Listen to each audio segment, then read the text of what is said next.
Hello friends, आज की video DElEd यानी बीटीसी स्टूडेंट्स के लिए काफ़ी ज़्यादा महत्वपूर्ण होने वाली है। अगर आपने इस बार डीएलएड में एडमिशन लिया है, आप फर्स्ट सेमेस्टर के अभ्यर्थी हैं, तो इस वीडियो को लास्ट तक जरूर देखिएगा। बीएड वर्सेस बीएसटीसी केस का फैसला आने के बाद सुप्रीम कोर्ट ने ये स्पष्ट कर दिया कि प्राथमिक में अब केवल डीएलएड ही एलिजिबल रहने वाला है। यही वजह है कि इस बार डीएलएड में रिकॉर्ड 1,65,000 के आसपास अभ्यर्थी ने दाखिला लिया है, जो पिछले वर्षों की अपेक्षा में काफी ज्यादा संख्या जो है वो बनती है। ऐसे में स्टूडेंट्स के लगातार सवाल भी उठ रहे हैं और ये बात बिल्कुल सत्य है कि बहुत से अभ्यर्थियों की डीएलएड में जो है वो बैक लग जाती है। तो इसी को लेकर के आप सबके कुछ महत्वपूर्ण क्वेश्चन थे कि सर पढ़ाई हम लोगों को कब से शुरू करनी चाहिए, बैक क्यों लगती है, पढ़ाई कहां से करें, बुक बेहतर है या सीरीज बेहतर है, हमें किन एरिया पर फोकस करना चाहिए, ऑब्जेक्टिव शॉर्ट या वेरी शॉर्ट, और एग्जाम कब तक होगा। कंप्लीट जानकारी आपको इस एक वीडियो में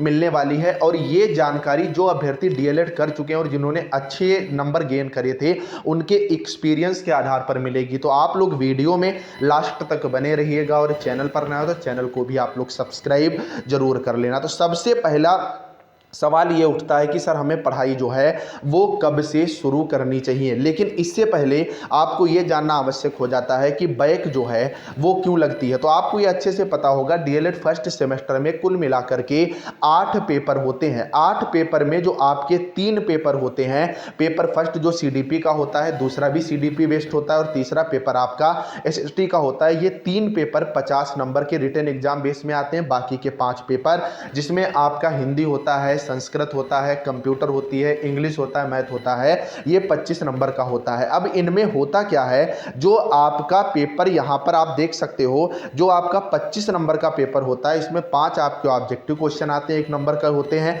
उसके बाद 6 प्रश्न आपके अति लघु आते हैं जो कि 6 नंबर के हो जाते हैं। फिर 7 प्रश्न आपके लघु उत्तरीय होते हैं जो कि 2 नंबर के प्रत्येक प्रश्न होते हैं। कुल मिलाकर के ये 25 नंबर का पैटर्न बनता है। इसी तरह जो दूसरा आपका 50 नंबर का पेपर आता है, इसमें ऑब्जेक्टिव क्वेश्चंस की संख्या 15 होती है। प्रत्येक क्वेश्चन 1 नंबर का होता है। जो वेरी शॉर्ट अति लघु उत्तरीय प्रश्न होते हैं, ये 1 नंबर के होते हैं, भी 15 सवाल होते हैं और लघु उत्तरीय सवालों की संख्या 10 और प्रत्येक सवाल 2 नंबर का होता है। कुल मिलाकर के 50 नंबर यहां पर बन जाते हैं। लेकिन यहां पर ये आपका डीएलएड जो है, पीएनपी ने कंफर्म कर रखा है कि आपको 50 में से 25 और यहां पर 25 में से 12 नंबर लाने जो हैं वो आवश्यक होते हैं। ऐसे में जो अलग अलग आपका क्राइटेरिया होता है, वेरी शॉर्ट हो गया और साथ में आपका ऑब्जेक्टिव हो गया, तो इसमें बना के तो आप कुछ लिख नहीं सकते, आपको मैटर पढ़ के ही करना होता है। और एक फिक्स क्राइटेरिया भी आपके दिमाग में होता है। यही वजह होती है कि बहुत से अभ्यर्थियों की बैक लगती है। जैसे जिन स्टूडेंट्स का बैकग्राउंड ड्राइंग वर्क से, आर्ट से, मतलब कला वर्ग से रहा है, तो उन्होंने मैथ तो हाई स्कूल के आसपास ही छोड़ दी थी,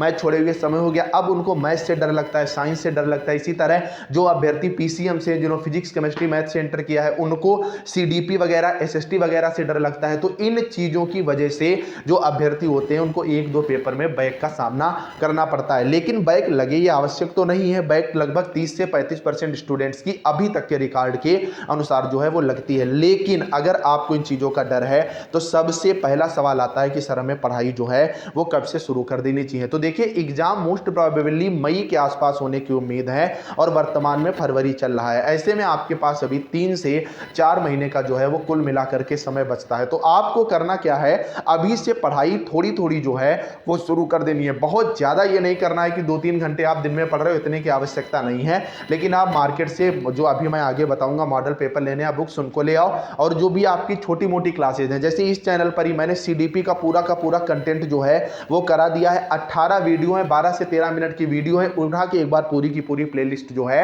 वो आप लोग पढ़ डालो, उससे आपका पूरा काम हो जाएगा। इससे बाहर पढ़ने की आवश्यकता नहीं है। और इस तरह से मैंने वो वीडियो दी है जिसमें आपको एक ही वीडियो में, मतलब जो मैंने मैटर दिया है लेटेस्ट पैटर्न पर, ऑब्जेक्टिव, वेरी शॉर्ट, हर तरह के प्रश्न जो हैं वो तैयार हो जाएंगे। और उनके नोट्स भी आपको मेरे टेलीग्राम पर मिल जाते हैं, जो कि डीएलएड का डेडिकेटेड टेलीग्राम है। उसका भी लिंक मैंने डिस्क्रिप्शन में दे दिया, तो वो टेलीग्राम भी आप लोग जरूर ज्वाइन करो। तो पहला सवाल, पढ़ाई कब से शुरू करनी चाहिए? तो पढ़ाई आपको अभी से शुरू कर देनी चाहिए। नेक्स्ट बात आती है पढ़ाई हमें कहाँ से करनी चाहिए? तो पढ़ाई के लिए आपके पास दो चीज़ें बेस्ट रहने वाली हैं। अगर आप इन चीज़ों में समय बर्बाद कर रहे हो कि 2-2 3-3 घंटे की वीडियो देख रहे हो, आप नोट्स तो बना नहीं सकते हो, तो उससे बेहतर ये रहेगा कि आप बुक्स को या मॉडल पेपर को ज़्यादा प्रीफर करो और साथ में छोटी वीडियोज, मैं ये नहीं कह रहा मेरे चैनल पर ही पढ़ो, और भी बहुत से यूट्यूबर्स होंगे जो 10, 12, 15, 20 मिनट की वीडियोज है, उनको आप रिफ्रेशमेंट के तौर पर जो है वो देख सकते हो। घंटों वीडियोज में समय मत बर्बाद करना, कुछ दिमाग में नहीं फंसेगा, सारा का सारा उड़ जाएगा। नेक्स्ट बड़ा सवाल आता है कि सर हमें बुक्स पढ़नी चाहिए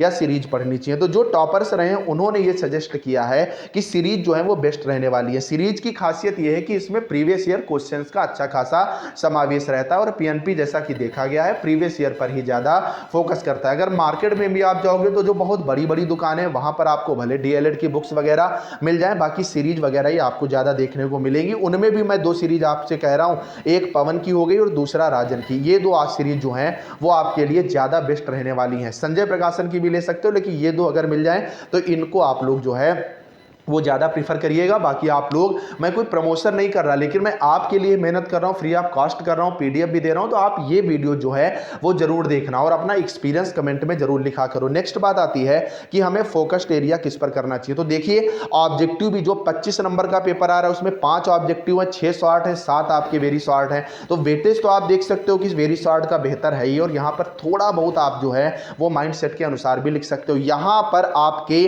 सीधे सीधे या तो विकेट सीधे हिट होगा या तो 6 लगेगा, या तो क्वेश्चन पूरा सही और या तो पूरा गलत होगा। तो यहां पर भी आपको अपने मेरिट संभालने के लिए मेहनत करनी है, लेकिन वेरी शॉर्ट पर आप ज्यादा जो आपके शॉर्ट सवाल हैं इन पे ज्यादा फोकस करना है, क्योंकि इनको आप थ्योरी बेस्ड जो है वो यहां पर पढ़ सकते हो। तो आपको थ्योरी ज्यादा पढ़नी है और वही चीज मैंने भी जो है वो आपको कराई है, ना कि मैंने क्वेश्चन के फॉर्मेट में चीजें आपको दी है। नेक्स्ट बात आती है कि सर एग्जाम जो है वो कब तक होगा? तो एग्जाम पिछले इस बार तो ये देखने को मिला है कि जुलाई के आसपास एग्जाम हुआ था, लेकिन इस बार अभी तो आपके विधानसभा लोकसभा चुनाव ही होंगे। 25 मई तक आपके जो है चुनाव की प्रक्रिया रहेगी, उसके जस्ट बाद ही एग्जाम जो है वो देखने को मिल सकते हैं, क्योंकि इधर स्कीम घोषित हो जाए इसकी उम्मीद जो है वो बहुत कम है। लेकिन मोटा मोटी आप मान के चलिए कि 3 महीना कम से कम जो है वो आपके पास अभी रहने वाला है। इस बीच में जो है वो आप लोग अच्छे से अपनी तैयारी करते हैं। बाकी कहीं कहीं पे इंटर्नशिप वगैरह, टीचिंग वगैरह, ये भी चीजें जो है वो शुरू हो चुकी हैं। कहां कहां पर शुरू हो चुकी है उनकी वीडियो मैंने अपने चैनल पर पहले दी थी, उसका लिंक मैं आपको टेलीग्राम पर ही दे दूंगा, उसका लिंक नीचे डिस्क्रिप्शन है, वहां से